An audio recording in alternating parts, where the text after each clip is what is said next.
Suppose we take our origin at the surface of the Earth with a positive y direction upwards. And suppose a particle is at a position y0 in a gravitational field. So near the surface of the Earth, the force of weight is constant.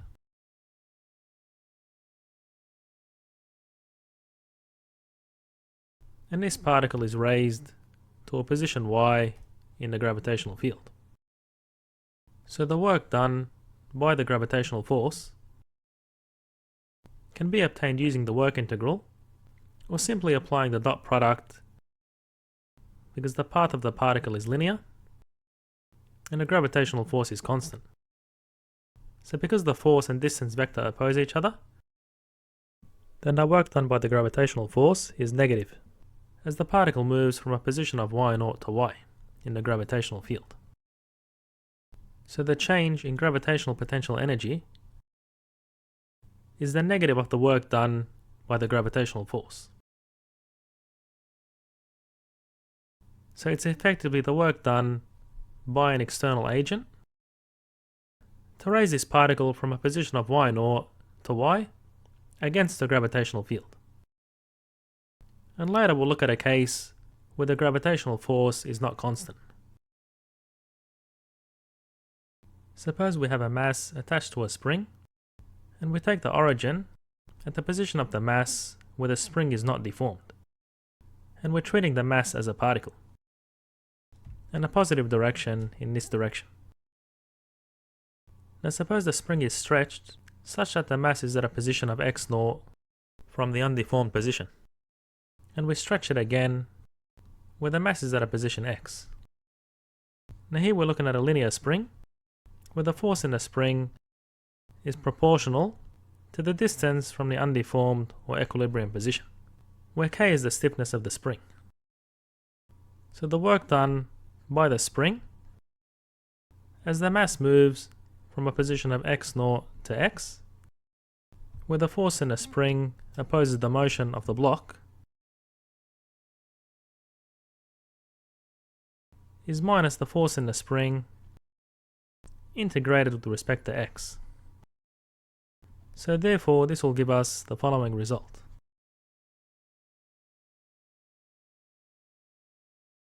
Now the change in elastic potential energy is minus the work done by the spring as the particle moves from a position of x0 to x. So effectively this is the work done by an external agent to move the particle against the resistance of the spring, such that the particle has a stored energy. Consider a particle travelling along a curved path between 2 points. And here we've drawn the forces acting on the particle, where we consider friction, and the infinitesimal displacement vector is drawn as follows. And here we want to find the work done by the gravitational force, or the force of weight. Well, what we do is integrate the dot product between the force of weight and the infinitesimal displacement vector. So that will be minus mg dy. And we integrate from some initial y position y0 to some position y, where y0 is the initial position of the particle. Well, as we can see, no matter what path the particle takes, the work done by the gravitational force is the same. So therefore the gravitational force is a conservative force.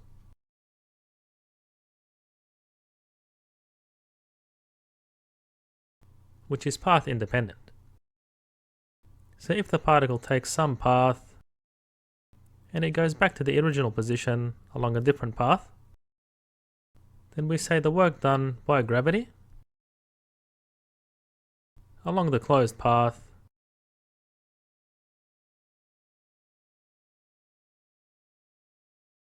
is 0. And this is true for all types of conservative forces. Consider a particle moving along a curved path from some initial position to a final position. And we're writing the infinitesimal displacement vector and the forces acting on it in Cartesian coordinates where we're considering friction between a particle and a surface. And I've drawn the forces at the center of mass of the particle because we treat it as a point mass. And here we have theta as the angle from the horizontal and this infinitesimal displacement vector. Now suppose we want the work done by the friction force. Well, that's the integral of the dot product between the friction force vector and the displacement vector.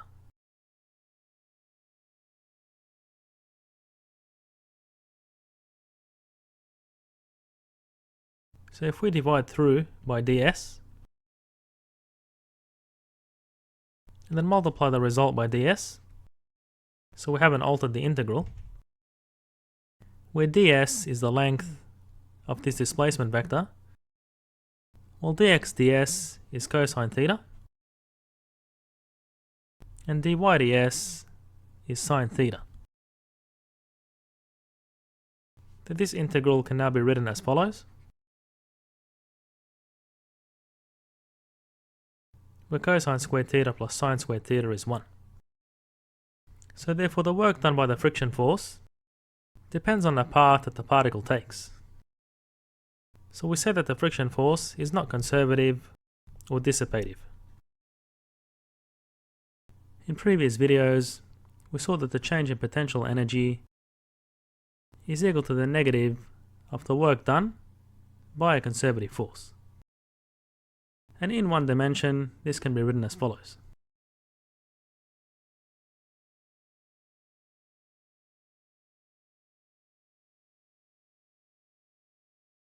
So differentiating both sides, the second term on the left drops out,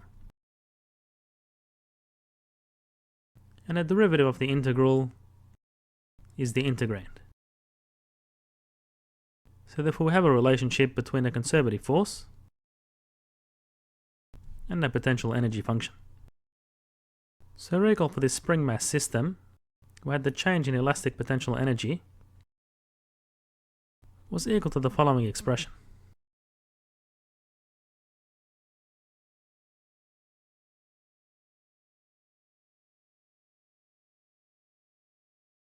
And if we take our reference point at the undeformed position of the spring, so x0 is 0, and therefore at the equilibrium position of the spring has no stored potential energy.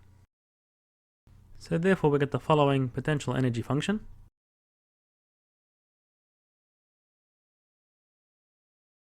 And from this relationship, we can see that the force in the spring is the negative of the slope of the tangent to the potential energy curve.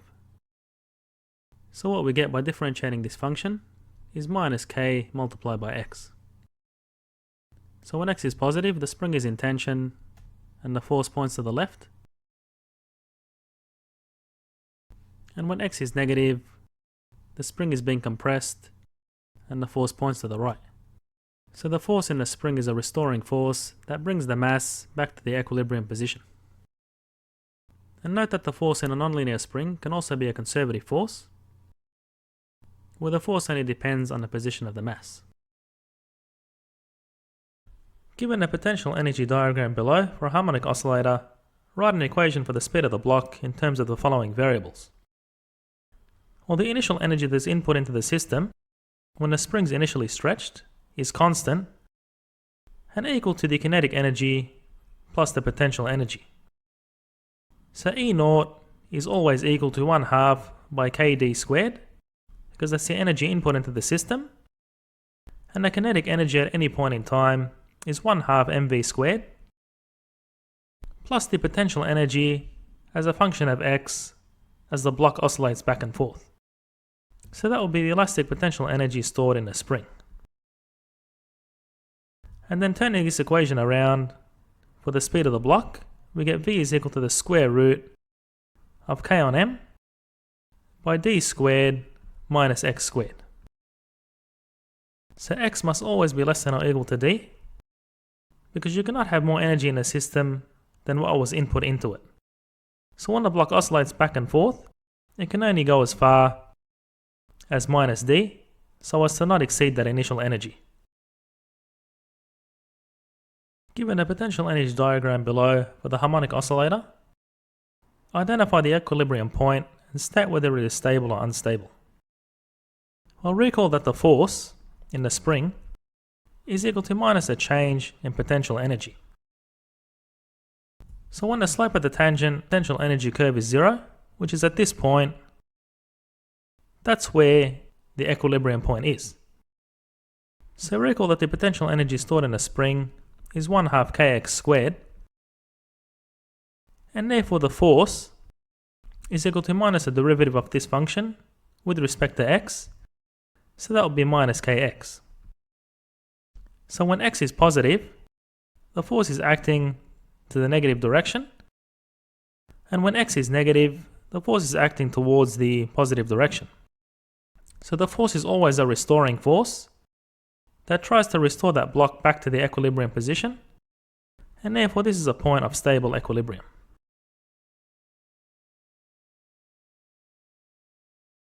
A 1 kilo rock is launched from a slingshot, and we're asked to derive an equation for the potential energy stored in a rubber as a function of x from the graph below. So recall that the force is equal to the negative of the change in potential energy with respect to x, so minus F is equal to plus du dx. And substituting for minus F, we get e to the lambda x minus 1 is equal to du dx.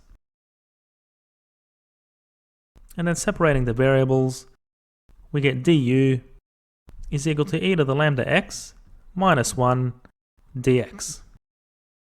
And then integrating both sides, and we integrate from 0 to x, so therefore the potential energy is equal to 1 on lambda e to the lambda x minus x, evaluated from 0 to x, and therefore u of x is equal to 1 on lambda e to the lambda x minus x minus 1 on lambda. A 1 kilo rock is launched from a slingshot from an initial position of 15 centimeters. And we're asked to find the speed of the rock when it reaches 10 centimeters, and we have the potential energy function. So the initial energy input into the system remains constant, so that's u at 0.15, and that's equal to the kinetic energy of the rock, which is 1/2 by the mass by the speed squared, plus the potential energy of the rock when it reaches 10 centimeters. And therefore, if you evaluate u of 0.15 and subtract u of 0.1 from it, and flip this equation around, you're going to get the speed of the rock is 2.1 meters per second. The potential energy of a particle attached to a nonlinear spring is plotted below, and we're asked to calculate the equilibrium positions of the particle and state if they are stable. So we know that the force is minus the slope of the potential energy curve, which is equal to minus 1 plus 3 by x minus 2 squared. And if you set the force to 0, you're going to get two solutions to this equation. And that's going to give you the equilibrium points, which are at x is equal to 2 plus or minus 1 on root 3 meters. And now for this equilibrium point, we can see that the slope of the tangent to the curve is negative, so therefore the force is positive.